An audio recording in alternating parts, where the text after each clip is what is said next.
আসসালামু আলাইকুম। আজ আমরা চলে আসলাম একটা 12 পাতা শসা খেতে। 12 পাতা শসা বলতে এটা মূলত একটা ধর দেয়, আর সে ধরে অনেকগুলো ফলন আসে। এই দেখুন, মাটির উপরে কিন্তু ফলনটা ধরে আছে, এই যে দেখছেন। আর প্রত্যেকটি গিরায় গিরায় কিন্তু ফুল আছে, একটি গিরাও কিন্তু বাদ নেই। আর এই দেখুন খুব সুন্দর ফলনটা, এই দেখুন, এই দেখুন, এই দেখুন, এত ফলন এখানে এসেছে। এটা 1 মাস একটানা ফলন দেবে এটা আমরা, আর এখান থেকে অনেক বেশি ফলন আশা করা যায়, সেটা আমরা দেখতে পারলাম। এই দেখুন গাছগুলো কিন্তু এখনো বাউনি আসে নাই।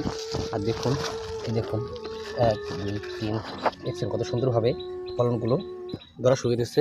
আর আশা করি এটা ইন্ডিয়ান একটা বিছুন, তাকে বলে 12 পাতা। আপনারা অবশ্যই এটা চাষ করবেন আর অনেক বেশি লাভবান হবেন। আসসালামু আলাইকুম।